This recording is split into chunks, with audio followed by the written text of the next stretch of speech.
Hello everybody, Bubbles Zest here, and this is Hearts of Iron 4. So, recently, I've been hearing a lot of reports that forming Byzantium has gotten a lot harder recently, with a lot of old guides no longer working. And I've been thinking about that, because I believe I have a method that should work in current Hearts of Iron 4. So, let's get started. We're going to do devaluating the drachma, go up to speed 5, and begin. Of course, the first thing we must do is to place the king under house arrest. Otherwise, Venizelos will not win the election. And there we go. Venizelos has won. And look at all those traits. With Venizelos back in charge, his first move is going to be utilising our strengths. I prefer it to forcing the farmers into factories, but do it if you want, it seems alright. Now, we're going to improve relations with the UK, France, Germany, and the Soviets, so that we can get the maximum effect from opening foreign subsidised factories. This should give us around 7 or 8 factories, which is nice. Anyway, we have 5 civs, so let's create an intelligence agency. Don't think we're going to use it, but hey, it's nice to have. Look at that, with Venizelos we can just afford improved relations with all of them, and still get 005 a day. I've researched civilian trains, because for some reason, Greece doesn't start with them. And now that we have them, we can do this. Commandeer civilian trains. From 0 to 100. Nice, we now have 23 factories. So let's finish off this quartet by exporting more luxury commodities. Look at that, we get free trade for free. Finally, it's now time for us to bring home the exiled Republicans. Although I'd like to think they would have returned home by now anyway. Oh well, we have more than enough political power as well, so let's hire ourselves the army maneuver genius. We are going to lose him later on, but I'd rather have the extra XP now than later. We are going to need the monarchist support later on, so let's compromise with them. Just a little hint though, if Venizelos has died before you do this focus and you need the extra war support so you don't have to go down to volunteer only, you can do crush the monarchists, and there you go, you'll get an extra 16% war support. Another thing though, make sure the crushing of the monarchists is completed before this focus is done. If you don't, you won't get the bonuses from the monarchists being friendly to you. Okay, we now have enough XP as well, so let's make our ideal template. Let's edit this one. Add artillery, remove the engineers, and save. I want at least 24 divisions in our army, so we're going to be training quite a few of these. Obviously on max priority as well. We don't have the manpower for it right now, but more will come in as we go along. Good. This compromise allows us to hire Metaxas. Extra PP, extra output. Following this, we can remember the Anatolian catastrophe. Venetration of the ancient Hellenes next. Did decide to splash out on the infantry and artillery experts. I think they'll be good. Our next focus is obvious, Athenian thinkers, plus 5 research speed. And here's our first EEE event. Now, you do have a few options on what to do. And honestly, I'd say it's your choice. We're going to go for the top option because it gives us extra stability. Big surprise! Next focus, Anatolian refugees. If this is actually a surprise to you, I don't know what to say. So, to get Byzantium, we must enter into coalition with the EEE. If we don't, we'll be on the line for getting Greater Greece instead. So, coalition time. And we must now assemble the Herculean Convention. Now, spoiler alert, the Herculean Convention is going to fail. But we are still going to invite everyone, including Italy. If we only invite Britain and France, I believe we lose like some stability or wall support. I can't remember which one. But with Italy, there's no downsides. Oh no! Only Italy attended the convention. Who didn't see this one coming? We must cancel the convention now. Such a shame. Oh well, we can now do Theban warriors. Eventually, the EEE will launch a coup, and we must answer for our failures. And here's our new leader, Georgios. Immediately, we can go up to extensive and befriend the communists. Befriending the communists is surprisingly useful. It allows us to get the army regrouping experts. I'm not ready to take on Turkey just yet, so let's expand our tobacco industry. Okay, detour over. We can now do horror and fear. When this focus finishes, we declare on Turkey, so it's time to get on their border. Since supply here is not that great, I preemptively built a naval base here for some extra supply. Right, here we go again. Immediately, we're going to do reviving the double-headed eagle. And now Turkey begins what they like to do, and that is head smashing on Alexandropolis. Oh no, do you see this? Athens has been naval invaded. And there we go, Athens is empty again, but we are not going to retake it. Instead, we're just going to leave our units on the outskirts of it. Now, because this is an empty port that the AI sees, they are endlessly going to put extra units in here, which allows us to destroy Turkey's units easily and without any problems. There you go, there's a mountaineer. Oh, and an extra division, and there they go. But something we must do is to defend this tile right here. If you aren't defending this tile, this will allow the AI to reinforce, and you won't be destroying their divisions. Now, if Turkey takes another port, like, I don't know, Patras or this one down here in the Peloponnese, that of course doesn't matter. You can just surround the tiles and destroy units that way. It doesn't matter which port they do, just make sure you're prepared. This is also why the Navy hasn't been on strike force this whole time. I wanted Turkey to naval invade me. Oh, you're so generous, Turkey. Goodbye. Already, only 35 divisions. Now, just because we don't have the traditional head smashing in Alexandropolis, doesn't mean we can't take advantage of this region. In fact, we're actually going to push now. Only with the infantry though. Perfect, broken out. We're now going to go for the traditional encirclement on Istanbul. So, pin those units in Edirne. Some go there. Some go there. Some go there. There we go. We can now push those units out of that port. There you go. 2 divisions encircled in each pocket. Nice. Fun fact, my original plan for doing the port strat was actually on this port right here in Edirne, but it was just so much easier to let Turkey naval invade us. Nice, we have now revived the double-headed eagle, which should allow us to, yes, illegally default on our debt. This is what I've been saving political power to do.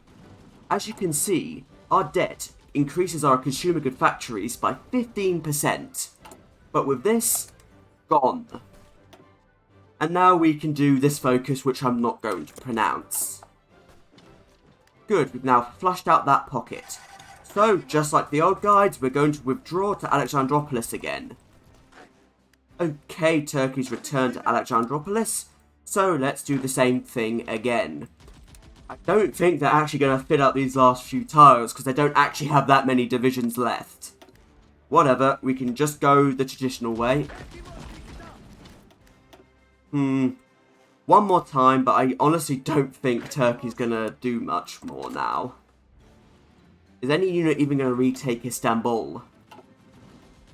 Honestly, I don't think any units are coming. We've battered them. It's over. Alright, let's retake Athens. I think we can afford to now. And let's push on Anatolia. Turkey definitely still has some divisions, but at this point we can just encircle whatever they have. So let's send in every division. Although in my case I am going to leave these 2 units behind. Don't want this cavalry to do anything. But may as well also deploy these extra units. Across the straits. Anyone? Anyone home? Oh dear. Okay, better just go for the victory points like Izmir and Ankara. Finally a response. At this point it doesn't matter. Turkey is so weak. Can't do these focuses, so let's go all the way to mobilise the economy. Although I am just going to go up to war economy anyway. Still gives us extra PP and war support though. Don't forget, encirclements are still your friend. Take advantage of them. Finally, push that cavalry out. To capitulate Turkey, we have to take the old Roman city of Trebizond. And it's over. Of course, going to take everything, plus the navy. Done. And immediately, we can revive Byzantium.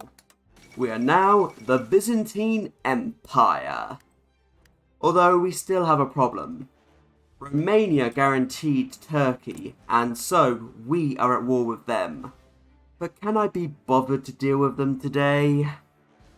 Oh sure, why not? I'll give it a try. But there's still some things we have to do first. First up, another focus I'm not going to pronounce.